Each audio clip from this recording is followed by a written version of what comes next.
دوسرے مسلمانوں کے درمیان صلح کرانے کے لیے بھی جھوٹ کی اجازت ہے، اور میاں بیوی آپس کا رشتہ بچانے کے لیے بھی جھوٹ بول سکتے ہیں۔ ان 3 جگہوں پر جھوٹ کی شریعت نے اجازت دی۔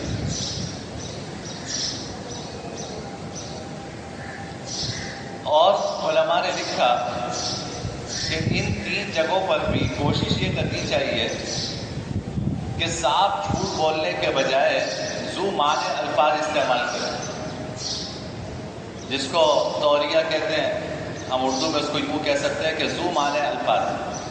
ذو معنی الفاظ کا مطلب یہ کہ ان الفاظ سے سامنے والا کچھ اور سمجھ رہا ہے، آپ کچھ اور مراد لے رہے ہیں، تاکہ حتی الامکان صریح جھوٹ سے بچا جا سکے۔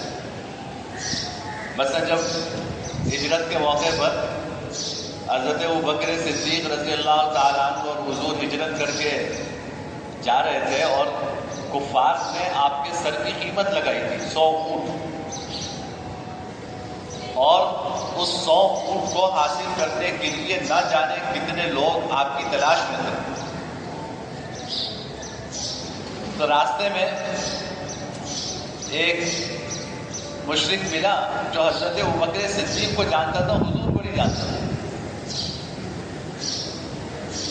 ان سے پرانا اس کا تجارتی تعلق تھا، کاروباری تعلق تھا۔ تو اس نے حضرت ابوبکر سے پوچھا کہ یہ کون ہے، آپ کے ساتھ یہ کون ہے؟ اب ظاہر ہے اس موقع پہ اگر یہ بتا دیں کہ یہ محمد ہے تو انہی کے سر کی قیمت لگی ہوئی ہے۔ تو حضرت ابوبکر صدیق نے ایک جملہ بولا جو ان کی کمال ذہانت پر دلالت کرتا ہے۔ فرمایا کہ ہادی یہدینی، ہادی یہدینی۔ اب اس کے ایک ظاہری معنی ہے، ظاہری معنی تو یہ ہے کہ یہ میرا گائیڈ ہے اور میرا رہبر ہے جو مجھے راستہ دکھا رہا ہے۔ یہ میرا گائیڈ اور میرا رہبر ہے جو مجھے راستہ دکھا رہا ہے، یہ وہ ہے۔ لیکن مراد کیا تھا؟ مراد تھی کہ یہ کائنات کے ہادی اور رہنما ہیں جو اللہ کی طرف راستہ دکھانے کے لیے اس کائنات میں آئے۔ ظاہر ہے آپ صلی اللہ علیہ وسلم ہادی تھے، آپ کا نام، آپ کے ناموں میں سے ایک نام ہادی ہے، اور اللہ کی طرف راستہ دکھانے والے ہیں۔ تو مراد تو یہ ہے، لیکن الفاظ ایسے استعمال کی ہے کہ اس سے وہ یہ سمجھا کہ یہ کوئی گائیڈ ہے، کوئی رہبر ہے جو حضرت ابوبکر صدیق کے ساتھ جو ہے وہ راستہ دکھانے کے لیے نکلا۔ تو ایسے ذو معنی الفاظ استعمال کرنے چاہیے، جیسے حضرت ابراہیم علیہ السلام کا قرآن کریم میں ذکر ہے کہ جب انہوں نے یہ ارادہ کیا نا، آج ان کی قوم کے لوگ عید منانے جائیں گے، تو وہ چاہتے تھے کہ ان کے بتوں کی بے بسی میں ان کے سامنے ان کو دکھاؤں، ان کے بتوں کی بے بسی دکھاؤں، ان کو پتا ہو کہ جن بتوں کی یہ عبادت کرتے ہیں وہ تو اپنے آپ کو بچانے میں قادر نہیں ہے، تو تمہیں کیا کھلائیں گے، تمہاری کیا حفاظت کریں گے، تم کن چیزوں کی پوجا کر رہے ہو۔ تو جب لوگ عید کے لیے جانے لگے تو ان سے بھی کہا کہ چلو، تو ان کو تو یہ کارروائی کرنی تھی۔ تو انہوں نے قرآن کریم میں 23ویں پارے میں انہوں نے فرمایا قال انی سقیم، میں بیمار ہوں۔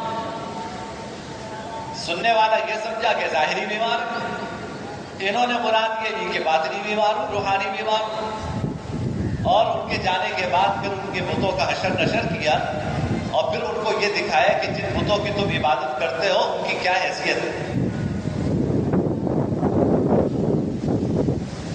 تو اس طرح ذو معنی الفاظ انسان استعمال کرے جہاد کے موقع پر۔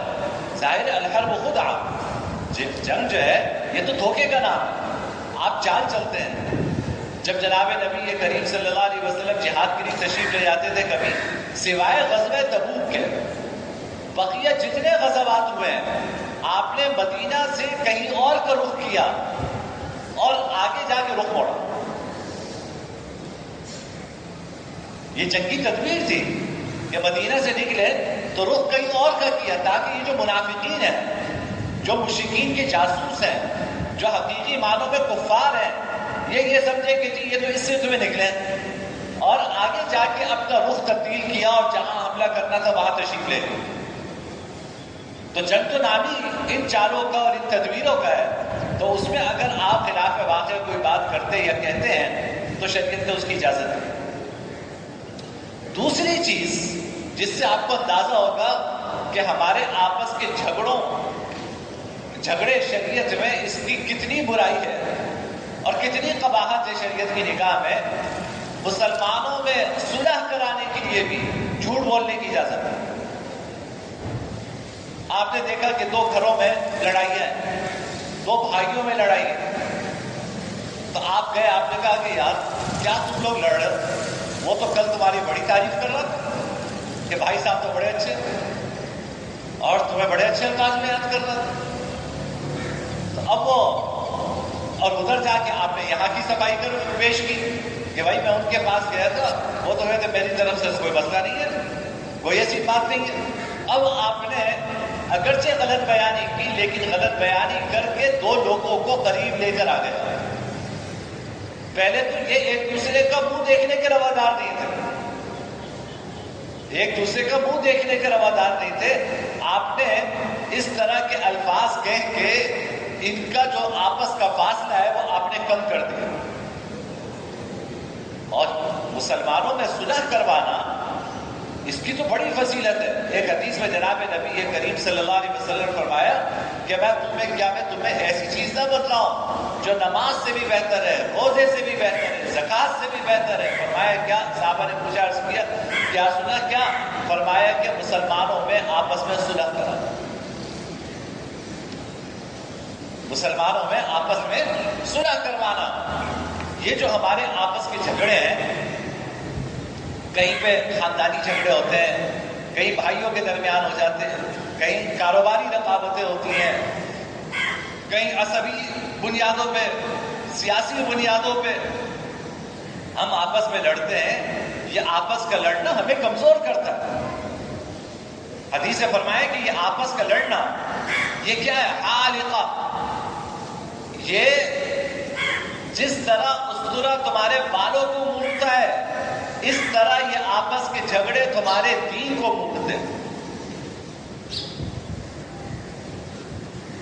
جس طرح یہ اسطورہ تمہارے بالوں کو موڑتا ہے، یہ آپس کے جھگڑے یہ تمہارے دین کو موڑتے ہیں۔ اب آپ سوچیے، حضور نے اتنی بڑی بات فرمائی تو کیوں فرمائی؟ کہ یہ آپس کے جھگڑے اسی کا نتیجہ ہوتا ہے کہ آپ ایک دوسرے کو قتل کے در پہ ہو جاتے ہیں، ایک دوسرے کو نقصان پہنچانے کے در پہ ہوتے ہیں، ایک دوسرے کی برائیاں کرتے ہیں، ایک دوسرے پہ تہمتیں لگاتے ہیں، ایک دوسرے کی تکلیف پر خوش ہوتے ہیں۔ کتنے گناہوں کا مجموعہ ہے آپس میں لڑائیاں، اتنے نہ جانے کتنے گناہوں کا مجموعہ ہے۔ تو اس لیے فرمایا کہ یہ آپس کے جھگڑے انسان کے دین کو اس طرح صاف کر دیتے ہیں جس طرح اسطورہ بالوں کو صاف کرتے ہیں۔ اس کو کسی طرح پسند نہیں کیا گیا۔ جناب نبی کریم صلی اللہ علیہ وسلم خود کوشش فرماتے تھے، بھائی آپ تو قاضی بھی تھے نا، آپ کی تو کئی حیثیتیں تھیں نا، آپ تو سپہ سالار بھی تھے، آپ رسول اکرم بھی تھے، اور آپ صفہ کے استاد بھی تھے، اور آپ کسی کے باپ تھے، کسی کے شوہر تھے، کہ اتنی حیثیتیں آپ میں جمع تھی، لیکن آپ قاضی بھی تھے، جج بھی تھے، تو آپ تو یہ بھی کر سکتے تھے۔ آج جج کیا کرتے ہیں؟ ان کا کاروبار کیسے چلتا ہے؟ میرے اور آپ کے جھگڑوں سے چلتا ہے۔ ان کا کاروبار میرے اور آپ کے جھگڑوں سے چلتا ہے۔ تو حالانکہ ہونا کیا چاہیے کہ جج کو چاہیے کہ سب سے پہلے صلح کی کوشش کرے۔ جب اس کے پاس کوئی معاملہ آئے تو سب سے پہلے اس کو چاہیے کہ وہ صلح کی کوشش کرے کہ بھائی چلو یار اتنا لے لو، اتنا دے دو، آپس میں صلح کر لو۔ اپنی FIR واپس نہیں، یہاں تو آپس کے اس جھگڑے کو 10 سال لمبا کیا جاتا ہے، 20 سال لمبا کیا جاتا ہے، تاکہ اور دشمنیاں آپس میں پیدا ہو۔ دادا آپس میں دشمن تھے، باپ بھی آپس میں دشمن ہو، اگلی نسل بھی ان کی بھی آپس میں دشمنیاں بڑھے۔ اب پھر جو ہے وہ 22 سال بعد کسی قیدی کو کہا جائے گا کہ جی آپ کو باعزت بری کیا جاتا ہے۔ 22 سال بعد کسی سے کہا جائے گا کہ آپ کو باعزت بری کیا جاتا ہے۔ ایسی عزت خاک میں کہ جو 22 سال بعد جا کے نصیب ہو، جس میں نہ گھر رہا، نہ بار رہا، نہ اولاد رہی، نہ بیوی رہی، سڑکوں پہ آ گئے سب، اور آپ کو 22 سال بعد کہا جاتا ہے کہ جی جناب باعزت بری کیا جاتا ہے۔ حالانکہ اصل کام یہ تھا کہ آپ شروع میں ہی عدالتوں میں مقدمہ آنے ہی نہ دیں، عدالتوں میں مقدمہ آنے ہی نہیں دیں، لوگ آپس میں ہی صلح صفائی سے اپنے معاملات نپٹاتے۔ اللہ ہم سب کی حفاظت فرمائے ان عدالتوں کے چکر لگانے سے۔ یہاں خونخوار درندے بیٹھے ہوئے، کوئی کسی وردی میں ہے، کوئی کسی وردی میں ہے، کوئی کسی وردی میں ہے، کوئی کسی شکل میں ہے، کوئی کسی شکل میں۔ وہاں قدم رکھیں، وہاں کی ظلمت اور تاریکی سے آپ کو اندازہ ہوگا کہ یہاں انصاف ملتا ہے یا یہاں پہ ظلم ہوتا ہے۔ اللہ ہم سب کی حفاظت فرمائے۔ یہ عدالتیں، آپس کے جھگڑے عدالتوں میں لے جانا یہ کوئی حل نہیں ہے۔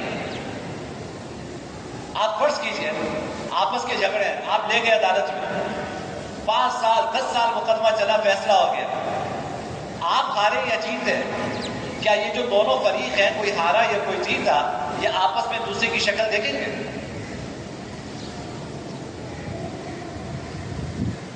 ہارا ہو یا جیتا ہو، وہ کہے گا کہ یار اس نے مجھے 10 سال عدالتوں میں گھسیٹا ہے، اس نے میرے 10 سال برباد کیے ہیں، میرا پیسہ برباد کیا ہے، میرا وقت برباد کیا ہے، اب میں اس کی کیا شکل دے دوں؟ لیکن اگر یہی شروع میں ہی آپس سے بٹھا کے صلح کروا دی جاتی ہے تو وہ محبتیں واپس آ جاتی، وہ محبتیں واپس آ جاتی، وہ کدورتیں دور ہو جاتی۔ لیکن ہم یہ محبتوں والا کام نہیں کرتے۔ ایک مرتبہ حضور اکرم صلی اللہ علیہ وسلم اپنے حجرے میں تشریف فرما تھے، آپ کا حجرے کا جو دروازہ ہے وہ مسجد نبوی کی طرف کھلتا تھا، مسجد نبوی کی طرف وہ دروازہ کھلتا تھا۔ تو آپ نے دیکھا 2 لوگ لڑ رہے، ایک کہہ رہا ہے کہ نہیں میں اپنا حق نہیں چھوڑوں گا، مجھے پورا چاہیے، دوسرا کہہ رہا بھائی میرے پاس نہیں ہے، کچھ کمی کر دے، کچھ آپس میں بہت زور سے پیسوں مباحثہ ہو رہا۔ آپ نے پردہ ہٹایا، دیکھا کہ ایک صحابی ہے، ان کے پیسے ہیں دوسرے بس، اور وہ اپنے پیسوں کا مطالبہ کر رہے ہیں، وہ وہاں سے وہ جواب چل رہا ہے، ادھر سے جواب آ رہا ہے۔ آپ نے نا اشارہ کیا اس کو جن کے پیسے تھے، اور یوں اشارہ کیا، یوں اشارہ کیا، کیا مطلب؟ آدھا چھوڑ دو، آدھا چھوڑ دو۔ انہوں نے کہا یا رسول اللہ، آپ نے فرمایا اب یہ جو چاہتا ہے وہ میں کرنے کو تیار ہوں۔ اب یہ کیا تھا؟ آپ یہ کیا نہیں کر سکتے تھے کہ صبح آؤ میری عدالت میں؟ یہ بھی تو کر سکتے تھے نا کہ صبح میری عدالت میں آؤ، ذرا میں دیکھتا ہوں، لاؤ جی گواہ کہاں ہیں؟ گواہ نہیں ہے، اچھا FIR اور یہ وہ دنیا جہاں کی چیزیں، یا اللہ۔ لیکن عدالتوں کی نوبت ہی نہیں آتی، مقدمے بازی کی نوبت ہی نہیں آتی تھی، اس سے پہلے ہی صلح کروا دیا کرتے۔ تو میرے بھائی، اگر کسی ہم میں سے اللہ نے کسی کو ایسی وقت عطا فرمائی ہے، ایسی عزت عطا فرمائی ہے، ایسی وجاہت عطا فرمائی ہے کہ وہ 2 مسلمانوں کے درمیان جھگڑوں کو کسی طرح نپٹا سکتا ہے، تو اس کو بوجھ نہیں سمجھنا چاہیے، اس کو اپنے لیے اسے سعادت سمجھنا چاہیے۔ اور بسا اوقات ہوتا ہے آدمی وقت نہیں ہوتا اس کے پاس، اس کی مصروفیات ہوتی ہیں، لیکن دو لوگ اپنا جھگڑا اس کے پاس لے کر آئے، اب وہ ان جھگڑوں کے لیے کہاں سے وقت نکالے؟ لیکن اگر کر لو گے بھائی، اپنا وقت تھوڑا سا نکال لو گے اور ان دو لوگوں کے درمیان صلح صفائی کروا دو گے، اللہ تعالیٰ نے تمہارے لیے جو اجر رکھا ہے وہ وہم و گمان سے زیادہ، وہ وہم و گمان سے زیادہ۔ اور کبھی حق پر ضروری کوئی تیسرا آدمی درمیان میں آئے، بھائی آپ کا کسی پہ حق ہے اور جھگڑا چل رہا ہے، بات عدالتوں تک جانے والی ہے، آپ اپنے حق سے پیچھے ہٹ جاؤ، کہو کہ بھائی ٹھیک ہے جاؤ، میں یہاں نہیں کہیں اور لے لوں گا، یا میں نے معاف کر دیا تمہیں۔ حق پر ہوتے ہوئے انسان اگر اپنا حق چھوڑتا ہے، جناب نبی کریم صلی اللہ علیہ وسلم نے فرمایا کہ میں جنت کے بیچوں بیچ اس کے لیے محل کی ضمانت دیتا ہوں۔ حق پر ہوتے ہوئے انسان اگر اپنا حق چھوڑتا ہے، آپ نے فرمایا کہ میں جنت کے بیچوں بیچ اس کے لیے محل کی ضمانت دیتا ہوں۔ کچھ وہاں کے لیے بھی بچا دو، سارا کیا یہی سمیٹ لو گے؟ جھگڑے ہیں کوئی بات نہیں، تم حق پر ہو، لیکن اگر تم سمجھتے ہو میرے دو قدم پیچھے ہٹنے سے ہمارا جھگڑا ختم ہو جائے گا، ہمارے بچے محبتوں کے ساتھ رہنا شروع کر دیں گے، ہمارے درمیان الفت و محبت قائم ہو جائے گی، تو یہ کوئی مہنگا سودا نہیں ہے، یہ کوئی مہنگا سودا نہیں ہے۔ اس سودے کے بدلے اللہ آخرت میں جو نصیب فرمائیں گے وہ کہیں زیادہ ہے۔ تو آپس میں جھگڑوں کی قباحت اتنی ہے کہ جناب نبی کریم صلی اللہ علیہ وسلم نے حدیث سے فرمایا کہ اگر اس سے بچانے کے لیے صلح کرانے والے کو جھوٹ بھی بولنا پڑے تو اس کی بھی اجازت ہے، صلح کرانے والے کو جھوٹ بھی بولنا پڑے تو اس کی اجازت ہے۔ اس تیسری جگہ جہاں آپ صلی اللہ علیہ وسلم نے جھوٹ تک کی اجازت دی ہے وہ میاں بیوی کے جھگڑے ہیں، وہ میاں بیوی کے جھگڑے ہیں۔ اپنی خانگی زندگی، اپنی گھریلو زندگی بچانے کے لیے جھوٹ بھی بولنا پڑے تو شریعت اجازت دیتی ہے، بول لو جھوٹ، اپنی یہ گھریلو زندگی برباد مت کرو، گھریلو زندگی برباد نہ کرو، سمجھوتا کر لو۔ بھائی چھوٹی تعریف کر دو، اچھی نہیں لگ رہی، لیکن تمہیں پتہ ہے کہ دو تعریف کے جملے بول دو گے تو موڈ صحیح ہو جائے گا، جھگڑا ختم ہو جائے گا، تو کہہ دو، کیا جاتا ہے۔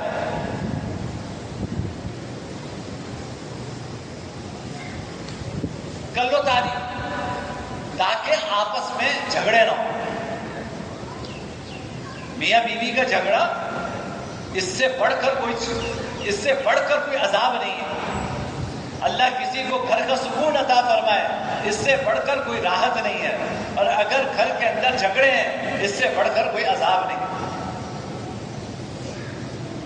شیطان کسی چیز پر اپنے کارندوں کی تعریف نہیں کرتا۔ حدیث میں آتا ہے کہ وہ رات کو سمندر کے بیچوں بیچ اپنا تخت لگاتا ہے، تخت پر تشریف رکھتا ہے، اس کے بعد آ کے دن بھر جو اس کے کارندوں نے کارنامے انجام دیے ہوتے ہیں وہ آ کے اپنی کارگزاریاں سناتے ہیں۔ ایک آ کے کہتا ہے میں نے فلاں کو ابھارا، اس نے چوری کر لی، ایک کہتا ہے میں نے فلاں کو کہا، اس نے قتل کر دیا، میں نے فلاں کو کہا، اس نے جھوٹ بول دیا، ہر ایک اپنے کارنامے آ کے سنا رہا ہے۔ شیطان بس کہتا ہے ٹھیک ہے۔ ایک آتا ہے شتونگڑا، وہ آ کے کہتا ہے کہ میں نے آج میاں بیوی کے درمیان ایسا جھگڑا کروایا کہ دونوں الگ الگ ہو گئے۔ شیطان اپنی جگہ سے اٹھ کر کھڑا ہو کے اس کو شاباش دیتا ہے کہ تم نے یہ کام کیا،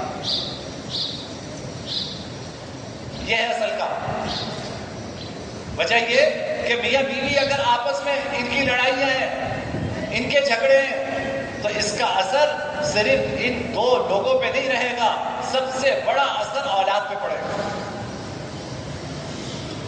آپ دیکھو ہمارے آس پاس اگر کہیں گھریلو خاندانی جھگڑے ہیں تو ان بیچاروں کی اولاد کا کیا اثر، ان کی اولاد پہ کیا اثر پڑتا ہے۔ شوہر نے طلاق دے دی، بیوی نے خلا لے لی، الگ الگ ہو گئے، بچوں کا کیا ہوا؟ ان بچوں ہی کی فکر کر لیتے، آپس کے جھگڑے ان بچوں کی خاطر ختم کر لیتے۔ کب تک اپنے لیے جیو گے؟ کب تک انسان اپنے لیے جیے گا؟ ایک وقت ہوتا ہے کہ جب آپ اپنے لیے کچھ کرتے ہوئے اچھا لگتے ہیں، لیکن ایک وقت ہوتا ہے کہ انسان کو دوسرے کی خاطر جینا پڑتا ہے، اپنی اولاد کی خاطر جینا پڑتا ہے، ان کی کیریئر کے لیے، ان کی تربیت کے لیے اپنی خواہشات کو قربان کرنا پڑتا ہے، تو یہ خواہش بھی قربان کر لیتے، یہ نوبت نہ آتی۔ لیکن شیطان جو ہے سب سے زیادہ خوش اسی سے ہوتا ہے، سب سے زیادہ کوشش تو اسی کی کرتا ہے۔ اسی لیے جناب نبی کریم صلی اللہ علیہ وسلم نے فرمایا کہ اگر میاں بیوی کے آپس کے جھگڑے ہیں اور اس کے لیے غلط بیانی اور جھوٹ سے بھی کام لینا پڑتا ہے تو حضور نے اس کی اجازت دی ہے، حضور نے اس کی اجازت دی ہے۔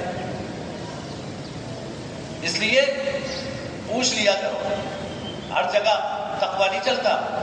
ہاں، گھر میں تقوی کی کوشش کرو گے تو مسائل کھڑے ہوں گے، تو پوچھ لیا کرے کسی سے کہ ایسی صورت ہے مجھے کیا کرنا چاہیے۔ شریعت نے جو رخصت دی ہے وہ ہماری خیر خواہی اور ہماری بھلائی کے لیے دی ہے، تو اگر کبھی ضرورت پڑے تو استعمال کریں اس اجازت کو، اور آپس کے جھگڑوں سے بس کسی طرح آپس کے جھگڑوں سے اپنے آپ کو بچائیں۔